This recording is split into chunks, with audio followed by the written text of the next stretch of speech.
Maya Johnson stared at her reflection in the bathroom mirror of her family's small apartment on the south side of Chicago. The crisp white collar of her only button-up shirt peeked out from beneath the navy blue sweater her mother had insisted she wear. Tonight was important. More important than any school dance or family gathering she'd ever attended. "You can do this," she whispered to herself, tucking a strand of hair behind her ear. At 17, Maya was used to being the odd one out. The girl who raised her hand too often in AP classes, who stayed after school to work on projects most kids didn't care about. But tonight would be different. Tonight she would be surrounded by people who had never set foot in her neighborhood. People whose breakfast probably cost more than her family's weekly grocery budget. The letter that had changed everything sat on the bathroom counter, its official letterhead now creased from the many times she'd unfolded and reread it. The Maxwell Foundation had selected her as one of 10 national finalists for their Future Innovator Scholarship. Tonight was the gala where the winners would be announced. "Maya, we need to leave in 10 minutes if we're going to catch the bus," her mother called from the kitchen. "Coming, Mom." Maya took one last look at herself, straightened her shoulders, and grabbed the letter. The bus ride downtown felt like traveling to another country. As skyscrapers replaced apartment buildings, Maya watched her mother grow quieter, her hands fidgeting with the strap of her purse, the one she only used for church and special occasions. Lisa Johnson had raised Maya and her 2 younger brothers, alone since their father died 6 years ago. She worked 2 jobs, days as a nurse's aide and weekend nights at a 24-hour grocery store. Tonight she had swapped shifts, called in favors, and spent money they didn't have on a dress that made her look beautiful, but wouldn't stand out among the designer clothes they were about to encounter. "You deserve to be there," Lisa said suddenly, as if reading her daughter's thoughts. "Your science project was brilliant. They'd be fools not to pick you." Maya nodded, though the knot in her stomach tightened. Her project on affordable water filtration systems had been built from scraps and supplies donated by her science teacher. Most of the other finalists probably had access to actual labs. The Maxwell Foundation headquarters occupied the top 15 floors of a gleaming glass tower that seemed to touch the clouds. A doorman in a uniform fancier than anything Maya had ever worn directed them to an express elevator. As they ascended, Maya's ears popped, and she felt as if they were leaving her world behind. The ballroom on the top floor took her breath away. Floor-to-ceiling windows offered a panoramic view of Chicago at night, a glittering carpet of light spreading in all directions. Crystal chandeliers cast a warm glow over round tables draped in white linen. A small orchestra played classical music in one corner. Waiters in black tie carried trays of tiny food that looked more like art than anything meant to satisfy hunger. "They certainly know how to spend money," Lisa whispered, her eyes wide. A woman with a tablet approached them, her smile professional but cool. "Names, please?" "Maya Johnson, finalist. And this is my mother, Lisa Johnson." The woman tapped her screen. "Ah, yes. Table 14 near the stage. The program begins in 30 minutes. Feel free to enjoy the appetizers and beverages." Maya and her mother made their way through the crowd, conscious of the sideways glances and curious stares. Most of the guests wore clothes that probably cost more than their rent. Business titans, celebrities, and politicians mingled easily, their laughter carrying across the room. Maya recognized a few faces from TV and magazines. At their assigned table sat 2 other finalist students, both from private schools judging by their easy confidence, and casual mentions of family vacations abroad. Maya introduced herself and her mother, then fell silent, listening to the conversation swirling around them. "Did you hear Maxwell doubled his net worth again this year? The new tech campus in Austin is supposedly twice the size of their Seattle headquarters. My investment manager got me in early on their latest venture, already up 30%. Maya sipped her water and observed the room.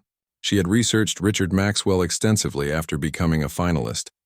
The 52-year-old tech billionaire had built an empire from a startup he founded in his 20s. Now his companies spanned technology, media, space exploration, and medical research. Forbes had him listed as the 3rd richest person in the world. The lights dimmed slightly and a spotlight illuminated the stage. A sleek woman in a red dress approached the microphone.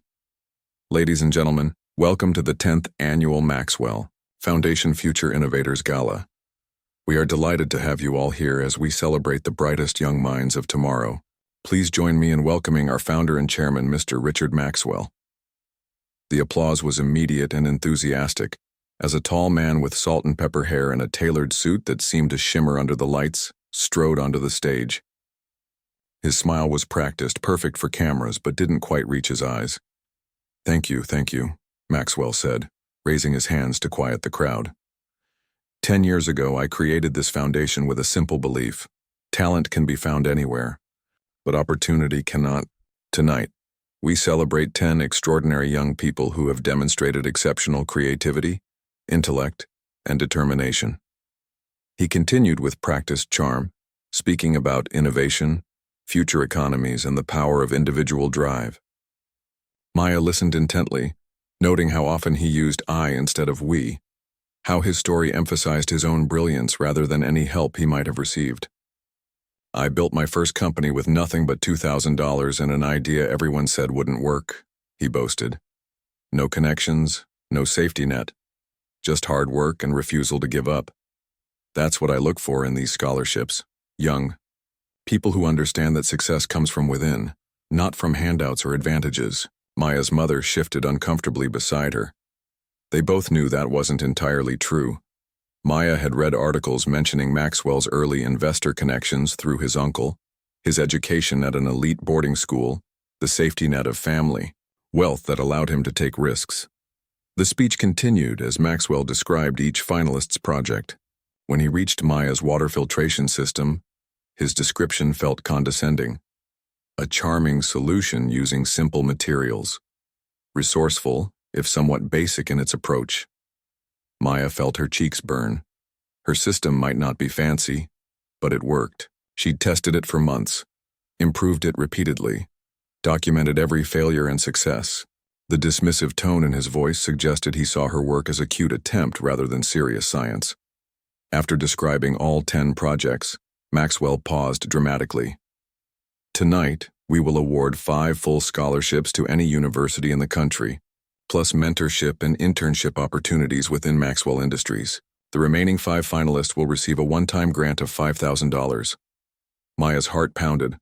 A full scholarship would change everything. No student loans that would take decades to repay. No need for her mother to pick up extra shifts. A real chance. Maxwell began announcing winners, calling them to the stage one by one. 3 names were called, none of them hers. Maya's hope began to fade. Then, our 4th scholarship recipient, with her innovative approach to water filtration that could bring clean water to underserved communities, Maya Johnson from Southside High School. The shock froze her for a moment. Her mother squeezed, her hand, tears streaming down her face. Go, Lisa whispered. Go. Maya walked to the stage, conscious of every step, every eye watching her. When she reached Maxwell, he shook her hand with a firm grip, positioning them both toward the cameras. Flashbulbs popped. Congratulations, young lady, he said, his voice quieter now that the microphones were momentarily off. Your project showed unusual practicality. Thank you, sir, Maya managed, though the word practicality felt like another subtle dig, as if practical solutions for real problems were somehow less valuable than flashy tech innovations. I understand you come from challenging circumstances, he continued, his smile never wavering for the cameras. This is exactly the kind of success story our foundation loves to create. From nothing to something, just like me. Something in his tone, the casual assumption that she came from nothing, the implied savior narrative, made Maya's gratitude curdle slightly. She thought of her mother working double shifts, her science teacher staying late to help her, her neighbors who had contributed to her research by testing prototypes and offering feedback. She wasn't from nothing. She came from people who gave everything they had. As she returned to her seat with her certificate and handshake photo, Maya felt both tremendous gratitude for the opportunity and a growing unease about the narrative being crafted around her. The evening continued with dessert and networking, wealthy donors and business leaders stopping by to congratulate the winners, business cards exchanged, promises of mentorship offered. Later that night, As she and her mother rode the bus home, a jarring transition from the world of wealth they'd briefly visited, Maya stared at the scholarship certificate in her lap. "I'm so proud of you," her mother said, her voice thick with emotion. So proud. The tour proceeded through Maxwell Industries' innovation labs, research facilities, and creative spaces. Their guide pointed out cutting-edge technology and described groundbreaking projects. But Maya noticed that Maxwell himself had disappeared, called away for an urgent matter according to Patricia. By late afternoon, as the orientation day concluded and the students gathered their belongings, Maya overheard snippets of conversation. "Did you see his face when she asked that?"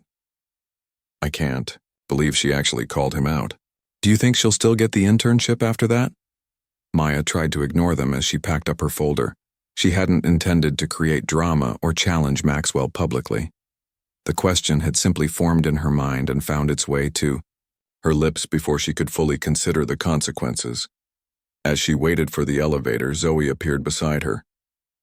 "That took serious guts," she said quietly. "My dad works in finance and he says the same thing, that all these self-made stories leave out the advantages and connections that made success possible. But nobody says it out loud in front of people like Maxwell." Maya shrugged, uncomfortable with the attention. "I was just asking a question."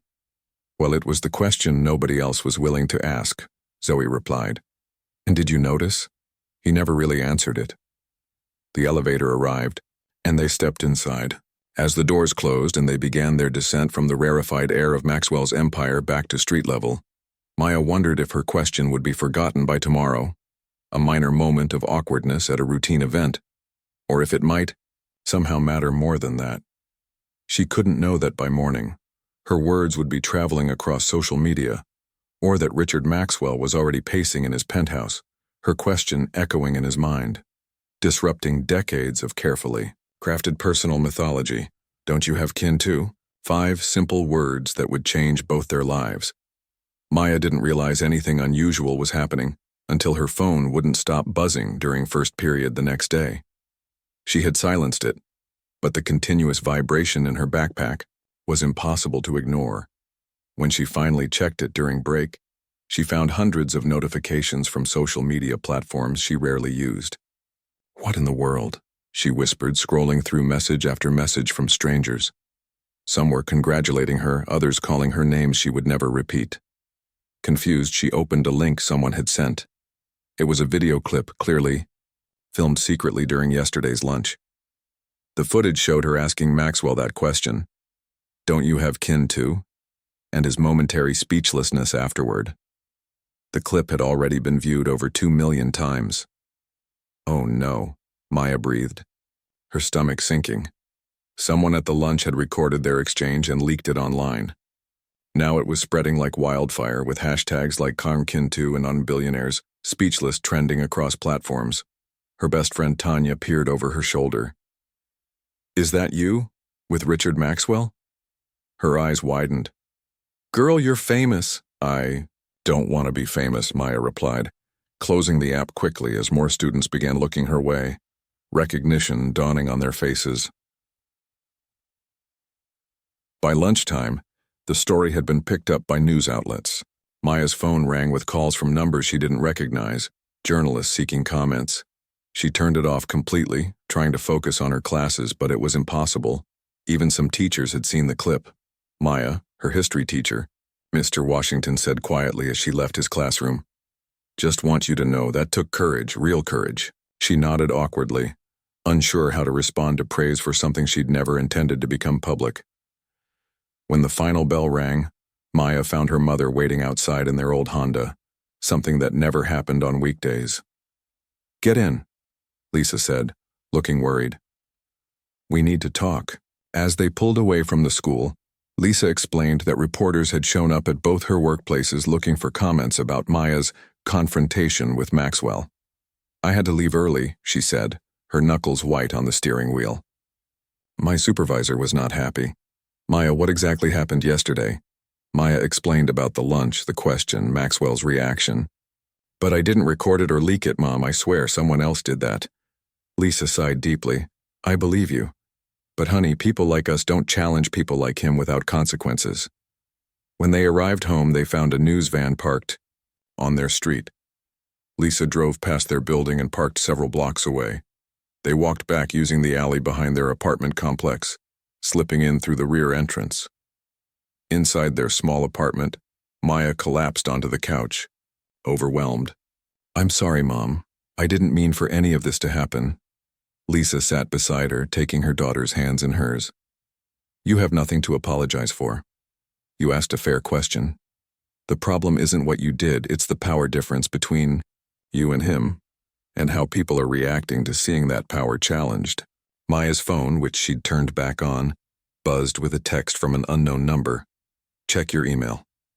She opened her email to find a message from Patricia at the Maxwell Foundation, requesting an urgent video call. With her mother beside her, Maya accepted the call. Patricia's face appeared, her expression carefully neutral. "Maya, I'm calling about the situation that's developing. The foundation wants to be clear that we value your scholarship and your potential. However, the unauthorized recording and sharing of a private conversation with Mr. Maxwell has created a complex situation." "I didn't record or share anything," Maya said immediately. "We understand that," Patricia replied, though her tone suggested she wasn't entirely convinced. "Nevertheless, given the circumstances, we believe it might be best to postpone your participation in some upcoming foundation events until this dies down." Lisa leaned into the frame. "Are you threatening to revoke her scholarship?" Patricia's smile tightened. "Not at all, Ms. Johnson. The scholarship remains in place. We're simply suggesting a cooling-off period for everyone's benefit, including Maya's." After the call ended, Maya and her mother sat in silence for a moment. "They're trying to sideline you," Lisa finally said. "Make you invisible until people forget." Maya nodded slowly. "But why? I just asked a question." "A question that punctured a powerful man's carefully constructed story," her mother replied. "That's more dangerous than you realize." Meanwhile, across town in his penthouse suite occupying the top 2 floors of a building overlooking Lake Michigan, Richard Maxwell paced the length of his living room. Floor-to-ceiling windows showcased a spectacular sunset, but he barely noticed. It on mute on the massive television mounted on the wall, news anchors discussed the viral video, their expressions serious as Maya's yearbook photo appeared beside Maxwell's professional headshot. His phone rang again, the 5th call from his public relations team in the last hour. He ignored it, just as he had ignored the previous calls. They wanted him to issue a statement to control the narrative, to minimize the damage to his carefully crafted public image. But for the first time in decades, Richard Maxwell wasn't thinking about public relations. He was thinking about the truth. "Don't you have kin too?" The girl's words had wormed their way into his mind, triggering memories he had deliberately buried beneath his success story. Memories of his Aunt Denise, who had taken him in when his parents' drinking made their home unlivable.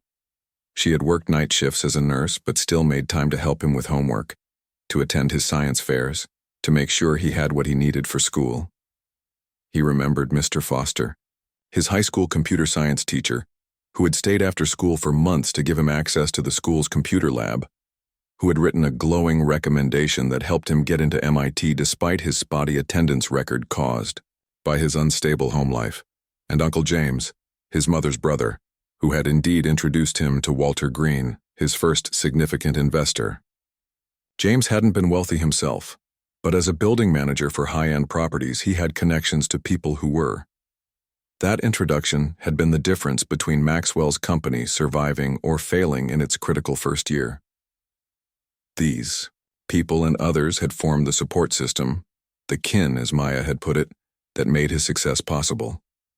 Yet in interview after interview, book after book, speech after speech, he had minimized their roles or omitted them entirely, crafting, instead, the myth of the lone genius who succeeded through sheer will and brilliance. It wasn't that he had deliberately lied. Rather, he had told the story the world wanted to hear, the story of individual exceptionalism that reinforced the American dream, the story that made people believe they could achieve what he had achieved if they just worked hard enough, were smart enough, wanted it badly enough. The truth was messier, more relational, less satisfying to the cultural narrative.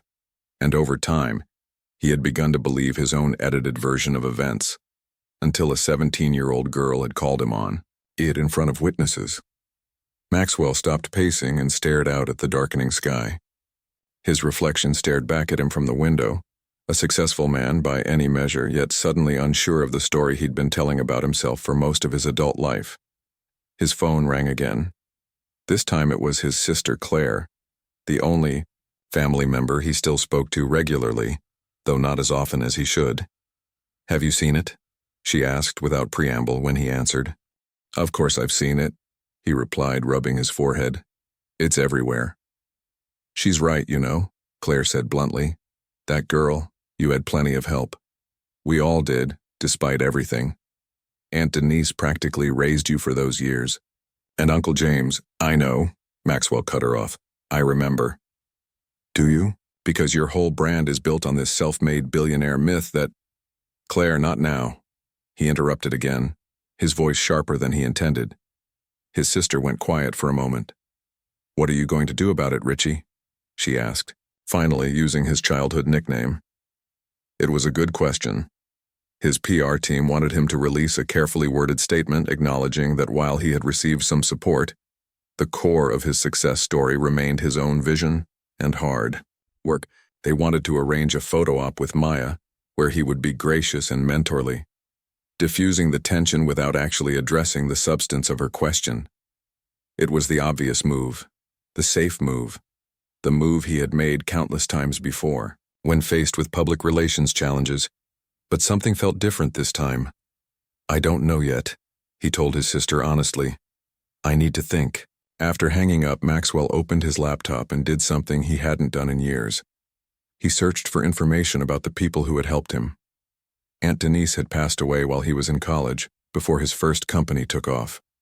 Uncle James was living in a modest retirement community in Florida. Mr. Foster was still teaching, nearing retirement now.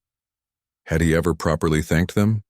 Had he ever publicly acknowledged their contributions to his success? He knew the answer.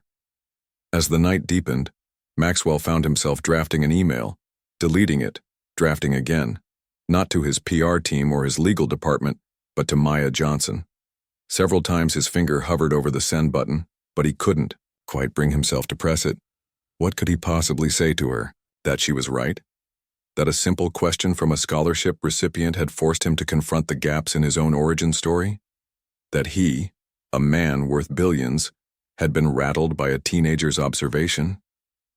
Meanwhile, in her bedroom, Maya sat, cross-legged on her bed, scrolling through the seemingly endless reactions to the viral video. Some people called her brave, a truth-teller, a voice for a new generation, questioning the myths of meritocracy. Others called her ungrateful, disrespectful, an entitled youth who didn't understand how the real world worked. Political commentators were using the exchange to support their existing views, some saying it exposed the false narratives of wealth creation, others saying it represented the entitlement mentality destroying American initiative. Through it all, Maya felt strangely detached. None of these people knew her or her actual thoughts. They were projecting their own beliefs onto a 30-second interaction taken out of context. A soft knock on her door interrupted her thoughts.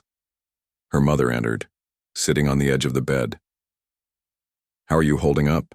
Lisa asked, her face lined with worry. Maya shrugged. "People are making this into something huge. But it was just a question, Mom. I wasn't trying to start a movement or take him down or anything like that." Lisa nodded. "I know, baby. But sometimes a simple question can be revolutionary if it's the right question at the right time." She hesitated. "The school called. They're getting media requests, too. The principal wants to meet with us tomorrow morning." Maya groaned, flopping back on her pillows. "Great. Am I in trouble there, too?" "I don't think so," her mother said.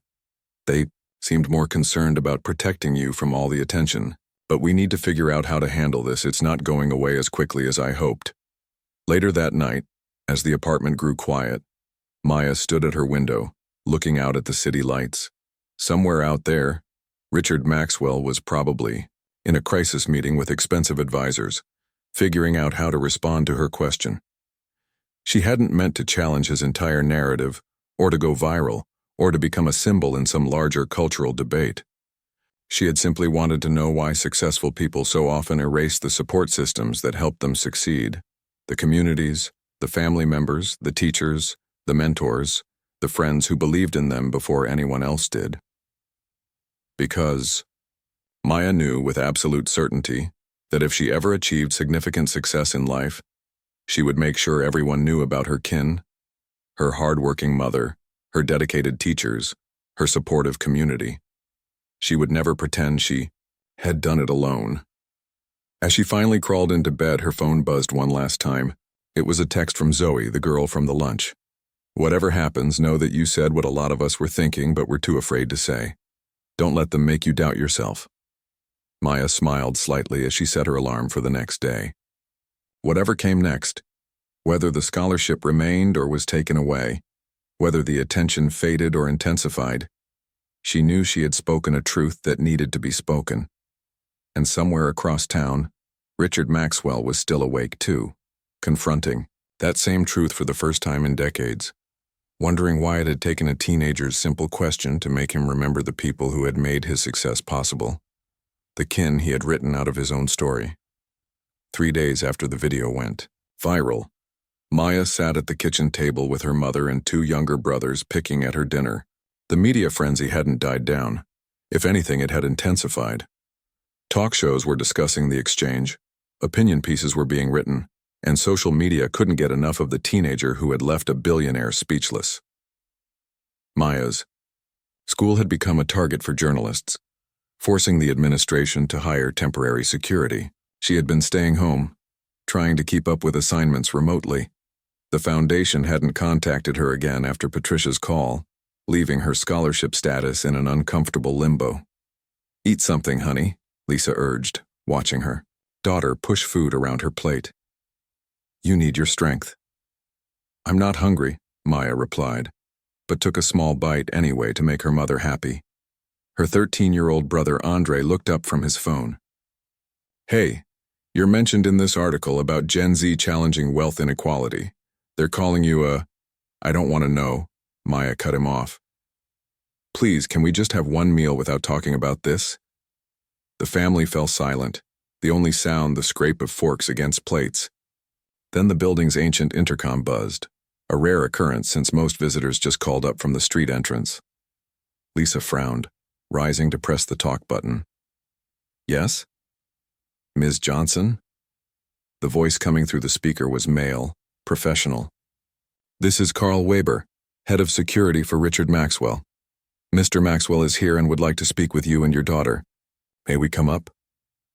The Johnsons froze, exchanging stunned looks. "Richard Maxwell is downstairs?" Andre whispered, eyes wide. Lisa held up a hand for silence, then pressed the button again. "How do I know this is legitimate?" "A fair question," the voice replied. "Perhaps Maya could come to the window. We're in the black SUV at the curb."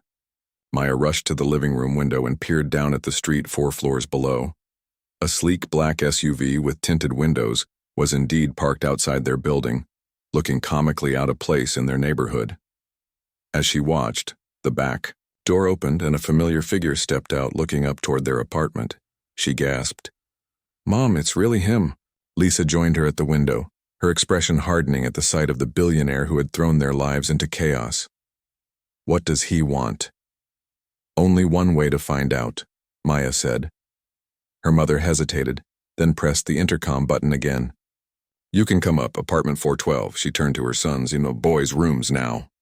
"But Mom," Andre began to protest. "Now," Lisa repeated firmly. "This isn't a show." As the boys reluctantly retreated to their shared bedroom, Lisa surveyed the small apartment with new eyes, seeing the worn furniture, the water stain on the ceiling that the landlord had promised to fix months ago, the cramped kitchen with its outdated appliances. For a moment she looked embarrassed, then lifted her chin with pride.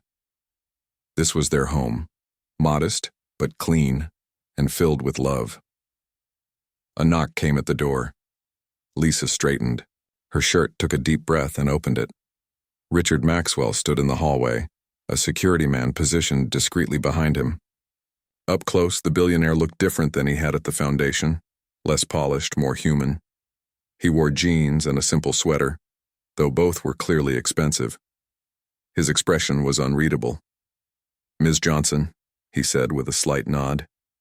"Thank you for seeing me. May I come in?" Lisa stepped aside wordlessly, allowing him to enter. The security man made to follow, but Maxwell held up a hand. "Wait here, Carl. This is a private conversation." Carl looked unhappy but complied, taking up position outside the door as Lisa closed it.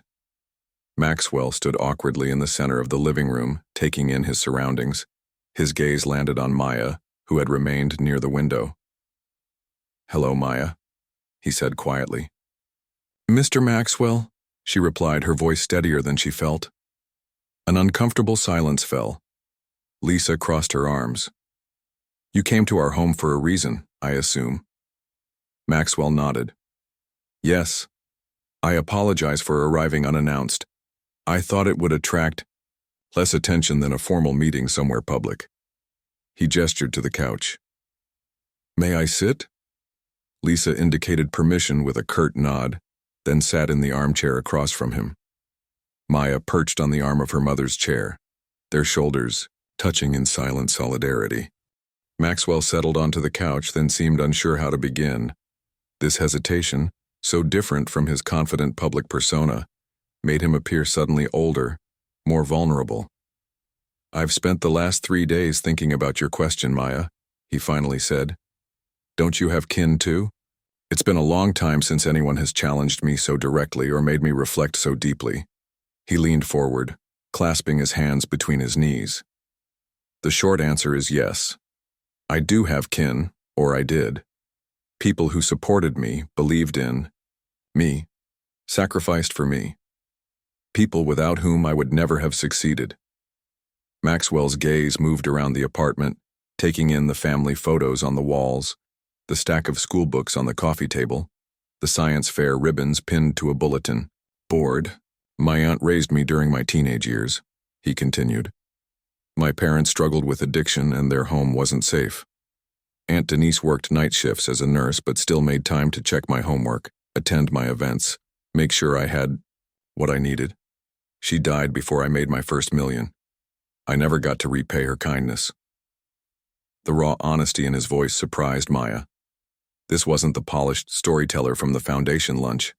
"My high school computer science teacher, Mr. Foster, stayed after hours to give me extra lab time. He wrote my college recommendation. My Uncle James connected me with my first major investor. Without that connection, my company would have failed in its first year."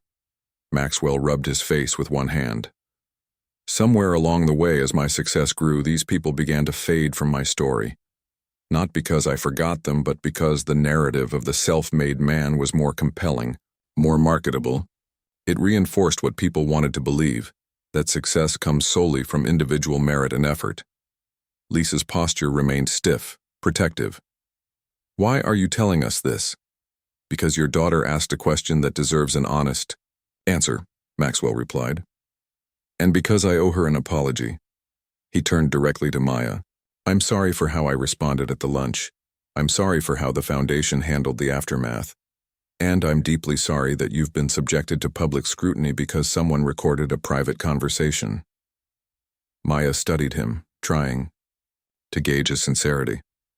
"Why did you come in person? You could have sent an email or had your people handle this." Maxwell gave a small, tired smile. "Because that would have been easier for me. And I've been taking the easy way out for too long when it comes to acknowledging the truth about my success." He reached into his pocket and pulled out his phone. "I've been looking at some old photos. Would you mind if I showed you something?" When neither Maya nor her mother objected, he pulled up an image and handed the phone to Maya. The photo showed a much younger Maxwell, maybe 19 or 20, standing between an older woman in a nurse's uniform and a balding man with kind eyes. "That's Aunt Denise and Mr. Foster at my high school graduation," Maxwell explained. "I've had this photo in a box for years. I never displayed it in my office or home, never shared it in interviews about my life story. Maya passed the phone to her mother, who studied the image carefully before returning it. I came here today for 2 reasons, Maxwell continued, pocketing the phone. First, to acknowledge that you were right, Maya. I do have kin, and I've done them a disservice by erasing their contributions from my success story. He paused, seeming to choose his next words carefully. The second reason is more complicated. The video of our exchange has sparked a conversation that's bigger than both of us. People are discussing the myths we tell about success, the invisible support systems that make achievement possible, the ways in which privilege operates even for those who don't consider themselves privileged. Maxwell leaned back, his expression thoughtful. I could issue a PR statement, I could try to control the narrative, but I think there's an opportunity here for something more meaningful.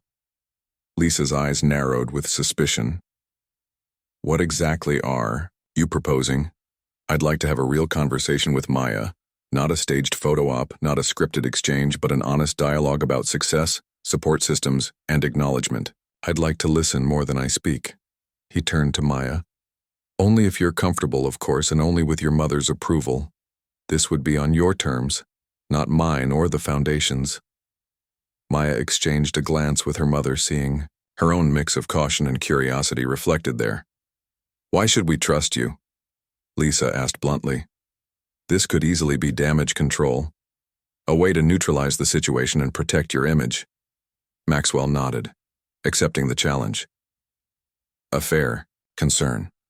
I can't prove my intentions except through actions, but I can tell you that your daughter's question has forced me to confront some uncomfortable truths about the story I've been telling, to the world and to myself. That kind of confrontation doesn't happen often for people in my position. He glanced around the apartment again. Being here in your home, seeing the life you've built, it reminds me of where I started. Not the mythologized version I tell in speeches, but the real version, with real people who helped me along the way. Lisa studied him for a long moment, then turned to Maya. This is your decision, honey. You're the one who asked the question. You're the one who's been dealing with the fallout. Maya considered carefully. Despite everything that had happened, she wasn't angry at Maxwell. Disappointed, perhaps, by his initial reaction and the Foundation's response, but not angry. And she was curious about what an honest conversation with him might reveal. If we do this, she said slowly, it wouldn't be private. Too many people are watching now. Maxwell nodded. I understand that. Whatever form this takes would be public, a conversation that others could learn from. And my scholarship? Maya asked. The Foundation made it pretty clear they wanted to distance themselves from me until this dies down. A flash of anger crossed Maxwell's face. That was wrong. Your scholarship is secure, more than secure. Your question demonstrated exactly the kind of critical thinking and courage that should be rewarded, not punished. Maya glanced at her mother, who gave a small nod of encouragement. Okay, Maya decided. I'm willing to talk, but not at your office or some fancy venue, somewhere neutral. Name the place, Maxwell said immediately. My school, Maya replied, Southside High, in the library where I researched my water filtration project, where teachers stay late to help students who don't have resources at home, where kids like me get the support we need to even dream of scholarships like yours. Maxwell looked surprised, then thoughtful. The school library? Perfect. Lisa stood, signaling that the impromptu meeting was coming to an end. We'll need to discuss logistics. Maya has already missed enough school because of this situation. Maxwell rose as well. Of course.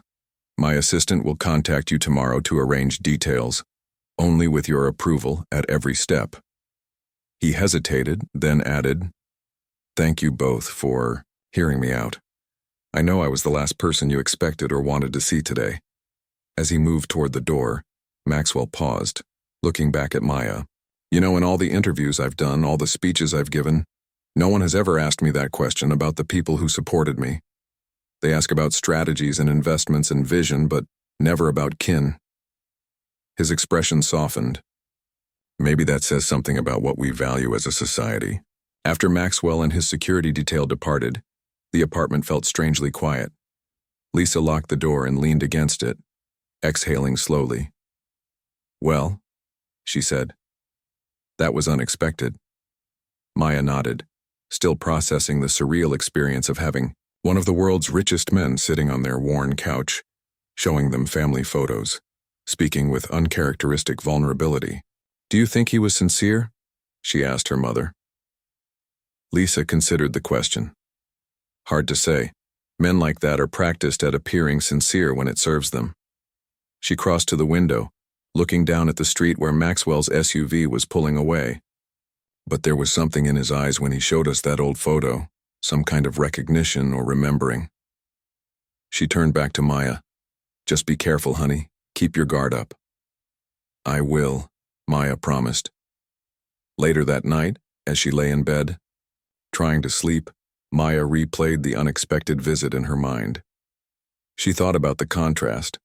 Richard Maxwell in their small apartment, so far from his penthouse and executive offices. She thought about the old photo he had shown them, the aunt and teacher who had supported him when he needed it most. And she wondered if perhaps her simple question, "Don't you have kin too?"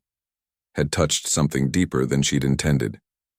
Not just in Maxwell, but in the broader conversation about success and its origins. Whatever came next, Maya realized that the story had moved beyond her control. It had become something larger, a dialogue about acknowledgement, about the true sources of achievement, about the myths we tell and the truths we hide. She finally drifted off to sleep, uncertain about what the proposed conversation at her school library would bring, but somehow feeling that something important had shifted, not just for her and Maxwell, but perhaps for anyone watching their unexpected exchange unfold in the public eye. 6 months had passed since that unexpected meeting in the Johnson family apartment.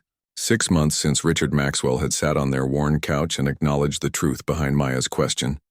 6 months of changes that neither of them could have predicted. Maya stood at the edge of a small stage set up in the gymnasium of Southside High School, watching as people filled the rows of chairs. Her mother sat in the front row, dressed in her Sunday best, pride evident in her face. Next to her were Maya's brothers, unusually subdued in button-up shirts.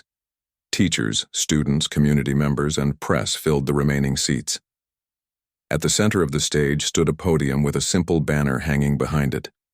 KIN, Community Support Initiative. Below the banner was the Maxwell Foundation logo, but redesigned. No longer the solitary peak that had symbolized individual achievement, but now a range of mountains rising together. Maya smoothed the front of her new blazer, still not entirely, comfortable in formal clothes. The past 6 months had been a whirlwind. The conversation she and Maxwell had in the school library had been recorded and shared online, not as a viral gotcha moment, but as a thoughtful dialogue about success, support systems, and the myths of meritocracy. To everyone's surprise, Maxwell had been disarmingly honest. He'd spoken about the aunt who raised him, the teacher who believed in him, the uncle who made crucial introductions. He'd acknowledged how these supporting figures had been erased from his official story, partly by media that preferred the myth of the self-made man, and partly by his own complicity in that narrative. The conversation had resonated far beyond what either of them expected. Other successful people began sharing stories of their own kin, the support systems, mentors, and communities that made their achievements possible. The hashtag #We'reKin2 had evolved from a viral moment to a movement about acknowledging the collaborative nature of success. And now, 6 months later, they were launching something concrete, a new initiative born from that conversation. Richard Maxwell appeared at her side, also watching the crowd. He looked different somehow, still wealthy and powerful, of course, but with a subtle shift in how he carried himself. Less isolated, perhaps. More connected. "Nervous?" he asked quietly. Maya nodded. "A little. I'm not used to speaking to crowds." "You'll be excellent," Maxwell assured her. "Just speak from the heart like you did that day at lunch." He gave a small, self-deprecating smile. "It worked pretty well last time." Principal Harris approached the podium, and the murmur of conversation died down. "Welcome, everyone, to Southside High School. It's not every day we host a billionaire and launch a national initiative from our gymnasium. A ripple of laughter moved through the audience. But then again, it's not every day that one of our students changes the conversation about success in America. The principal outlined the events that had led to this moment: Maya's scholarship, the viral question, the conversation that followed. Then she introduced Maxwell, who moved to the podium amid polite applause. "Thank you for being here today," he began. 6 months ago, a 17-year-old student asked me a simple question that I couldn't answer. "Don't you have kin too?" It was a question about who helped me succeed, about the support system I'd written out of my own story. Maxwell glanced at Maya with a nod of acknowledgement. That question led to the most honest conversation I've had in decades. It forced me to confront the myth I'd been selling and buying about individual achievement. He gripped the edges of the podium, his expression earnest. "The truth is that none of us succeed alone. We all have kin, family, teachers, mentors, friends, communities who believe in us before anyone else does. My aunt who raised me through my teenage years, my high school teacher who stayed late so I could use the computer lab, my uncle who made a crucial introduction to an early investor." Maxwell paused, his gaze sweeping the audience. For too long, success stories in America have centered on the individual, the lone genius, the self-made entrepreneur, the exceptional athlete or artist who rises through sheer talent and determination. These stories aren't false exactly, but they're incomplete. They erase the support systems that make achievement possible. He gestured to the banner behind him. That's why today, we're launching the KIN Initiative, a fundamental reimagining of how the Maxwell Foundation approaches philanthropy and opportunity. Maxwell outlined the initiative, a multi-million-dollar program focusing not just on identifying talented individuals, but on strengthening the support systems around them. Funding for extended school hours with teacher stipends, community mentorship, programs, family support services, neighborhood innovation hubs. The goal isn't just to find exceptional students like Maya and give them a path out, Maxwell explained. It's to invest in communities so that more young people can thrive where they are supported by the kin who already believe in them. When he finished, Maxwell invited Maya to the podium.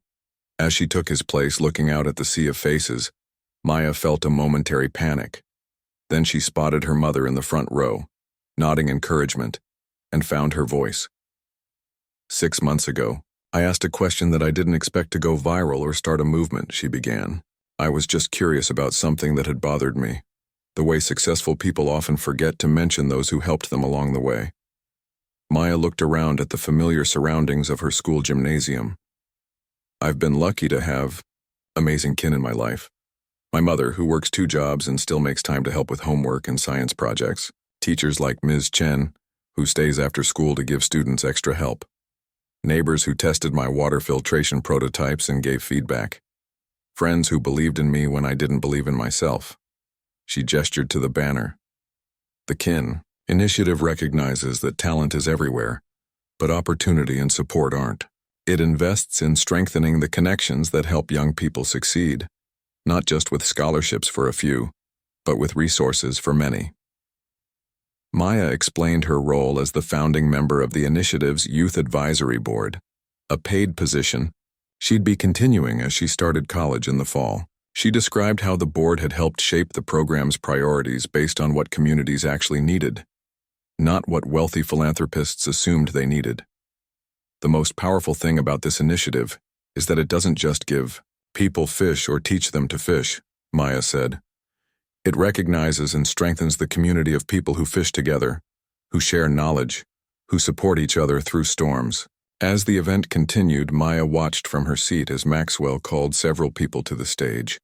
Not celebrities or wealthy donors, but ordinary people who had made extraordinary differences in others' lives. Her science teacher, Ms. Chen, the custodian who kept the school's makerspace open on weekends, the librarian who had helped Maya research water filtration techniques. Each received recognition and a grant to expand their community work. Each looked slightly uncomfortable in the spotlight, not used to being celebrated for the support they provided every day without fanfare. When the formal presentation ended and people mingled with refreshments, Maya found herself approached by a young girl, maybe 12 years old, clutching a notebook. "Are you really Maya Johnson?" the girl asked, eyes wide. "The one who asked the billionaire that question?" Maya nodded, smiling. "That's me." "What's your name?" "Desiree," the girl replied. "I want to be a scientist too. I'm working on a project about clean water for my school." "That's amazing," Maya said genuinely. "Tell me about it." As Desiree enthusiastically described her project, Maya noticed Maxwell across the room, deep in conversation with her mother. The scene would have been unimaginable a year ago, the billionaire and the nurse's aide, speaking as equals in the school gymnasium. Yet here they were, likely discussing the community advisory board Lisa had agreed to join, bringing her practical wisdom to the initiative's planning. Later, as the crowd thinned, Maxwell found Maya again. "There's something I wanted to show you," he said, pulling out his phone. He opened an email and handed it to her. It was from his sister Claire, with a photo attached, the same graduation photo he had shown Maya and her mother 6 months ago, but now professionally framed. The message read, "Proudly displayed in my office now. Aunt Denise and Mr. Foster would be so proud of what you're doing. Maybe you did listen to them after all." Maya handed the phone back, touched by this private glimpse into how Maxwell's relationship with his own family was healing. "Your question changed things, Maya," he said quietly. "Not just the foundation or the work we're doing, but me personally. I've reconnected with people I'd pushed aside in my climb to success. I've remembered parts of my story I'd chosen to forget." Maya considered this. "I think that's what happens when we acknowledge our kin. We remember who we really are." As though evening wound down and workers began stacking chairs, Maya stood at the gymnasium doors with her mother and brothers, saying goodbye to the last few guests. Through the open doors, she could see their neighborhood in the gathering dusk, the same streets and buildings as before, but somehow different now. The Kin Initiative wouldn't solve every problem or erase every inequality. Maya was too practical to believe in perfect solutions, but it was a start, a recognition that success isn't a solitary achievement but a community endeavor. Her mother squeezed her hand. "Proud of you, baby," Maya squeezed back. "I had good kin to learn from." A week later, Maya sat in her bedroom surrounded by college brochures and packing lists. She had chosen a university with a strong environmental engineering program, close enough to remain connected to her community work with the initiative, but far enough to experience a new environment. On her desk sat a letter she'd received that morning, an update on her water filtration project. With foundation support, it was being implemented in 3 neighborhoods as a pilot program, with local residents trained to build and maintain the systems. Her phone buzzed with a text from Maxwell. "Advisory board meeting next Tuesday. New youth members to interview. Your input essential." Maya smiled as she texted back her confirmation. In the months since their viral moment, she and Maxwell had developed an unexpected working relationship, not exactly friendship, but a mutual respect that bridged their different worlds. He valued her perspective. She appreciated his willingness to listen and learn. Outside her window, the summer evening was alive with the sounds of her neighborhood, children playing, music drifting from open windows, the occasional honk of traffic. These were the sounds of her kin. The community that had shaped her, supported her, and would remain connected to her even as she moved forward. Maya turned back to her college preparations, thinking about the journey ahead. She would carry with her not just the opportunities the scholarship provided, but the lesson at the heart of her unexpected viral moment. That acknowledging the people who support us doesn't diminish our achievements. It makes them more meaningful, more honest, more complete. Don't you have kin too? 5 words that had changed the conversation. 5 words that reminded everyone that success is never a solo journey but a collective one. As night fell over the city, lights glowed in windows, all around, each one representing a home, a family, a potential network of support. Maya looked out at those lights and saw not just individual bulbs but constellations of possibility.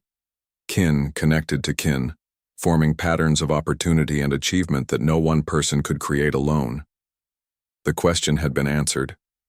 The transformation had begun, and the story would continue, not as a tale of exceptional individuals, but as a testament to the power of acknowledging the communities that make success possible for us all.